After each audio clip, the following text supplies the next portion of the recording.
Fakta yang akan Kang Ida jelaskan adalah bahwa sesungguhnya Kesultanan Mataram pernah menginvasi daerah yang tidak bersekutu ataupun tidak di bawah wilayah kekuasaan Sultan Agung sendiri.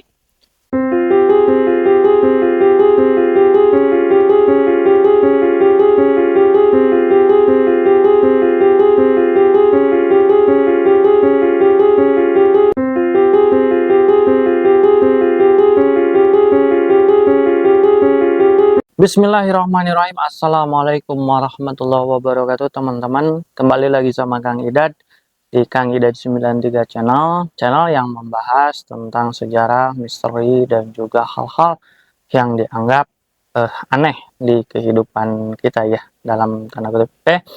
Sebelumnya Kang Idad juga memohon maaf apabila akhir-akhir ini Kang Idad jarang upload video karena sejarah atau kisah misteri yang akan Kang Idad ungkap.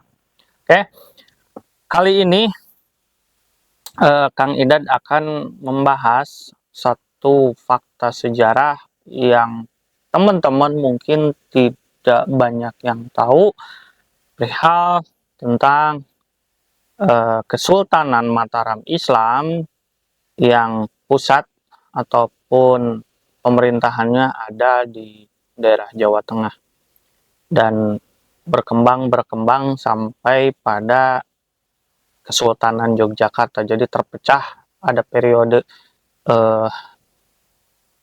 periode masa emasnya sampai pada periode perpecahannya menjadi beberapa kerajaan kecil dan wilayahnya pun makin kecil.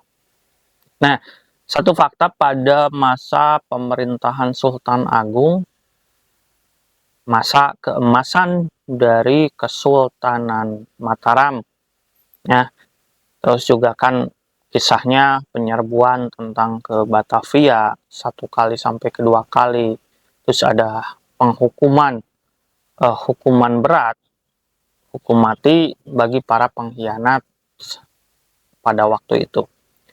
Fakta yang akan Kang Idad jelaskan adalah bahwa sesungguhnya Kesultanan Mataram pernah menginvasi daerah yang tidak bersekutu ataupun tidak di bawah wilayah kekuasaan Sultan Agung sendiri, yaitu pusat dari Galuh.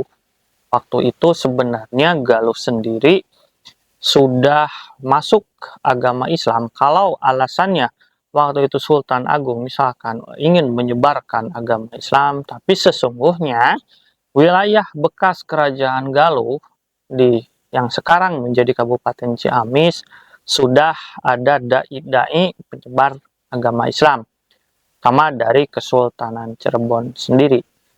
Jadi mengapa hal itu terjadi? Ada kemungkinan ingin memperluas wilayah dari Kesultanan Mataram, begitu ya. Jadi tidak semata-mata Sultan Agung itu pemerintahannya baik ataupun pemerintahannya sesuai dengan apa yang ditulis dalam sejarah. Kenapa ini bisa terjadi? Mulai dari wilayah dalaman kawasan ataupun sub-sub kerajaan dari bekas wilayah Galuh sendiri waktu itu tidak serta-merta Galuh bubar. Ada kerajaan penerusnya seperti Galuh Kertabumi, Galuh Pangauban, sampai Galuh Ugara Tengah gitu kan.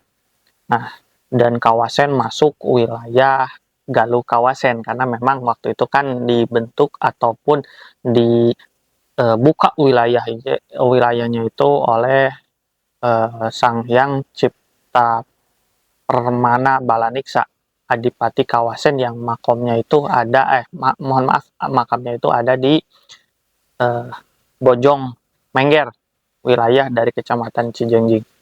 Nah, Fakta ini ataupun cerita ini Kang Ida dapatkan waktu itu sedang berdiskusi dengan salah satu tokoh masyarakat di kawasan, penyerangan kawasan, berapa pasukan yang dibawa oleh Kesultanan Mataram, berapa yang ada siaga di kawasan sendiri, terus tentang ada hubungannya dengan tragedi Adipati Panaikan,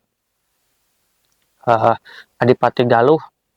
Setelah Galuh sendiri diturunkan statusnya oleh Sultan Agung. Jadi dapat diartikan bahwa sebenarnya Sultan Agung masuk untuk menurunkan status, sehingga jikalau waktu itu Kesultanan Mataram tidak masuk ke wilayah Galuh, maka kemungkinan juga kerajaannya tidak berstatus di bawah Kesultanan Mataram dan gelarnya masih gelar Prabu.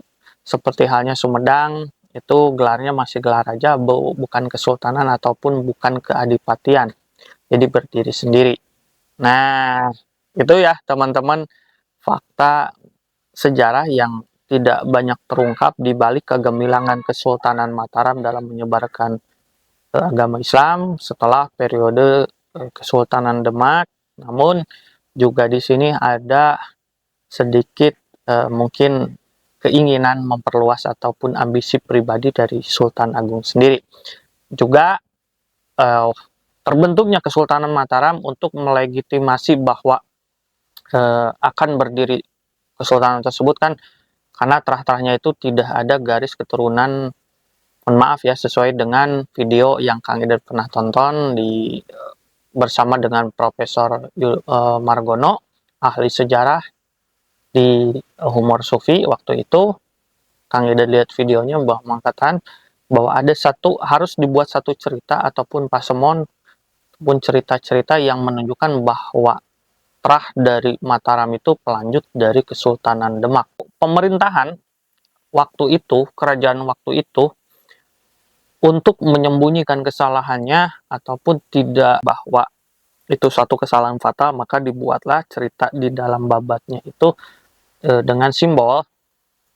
Seperti contohnya kalau simbol itu kan pasukan Majapahit menyerang Demak, kemudian Sunan Bonang keris Kolomunyeng, seperti hanya itu karena ada keris Kolomunyeng yang mengobrak-abrik pasukan dari Majapahit. Itu kan sebenarnya simbol. Jadi antara kekuatan lisan dengan kekuatan tulisan sehingga membuat pasukan Majapahit itu masuk Islam.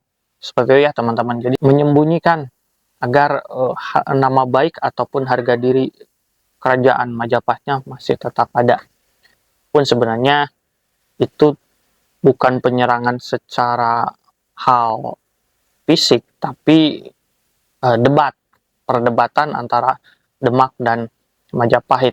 Dan ada juga bukti mengatakan bahwa Prabu Brawijaya V itu masuk Islam, cuman gelar dan namanya itu disembunyikan sehingga taunya orang-orang itu orang biasa, padahal itu adalah Prabu Brawijaya V. Kalau oke teman-teman, itu saja yang bisa Kang Ida sampaikan di video kali ini. Semoga ada manfaatnya, ada pengetahuan yang teman-teman bisa ambil.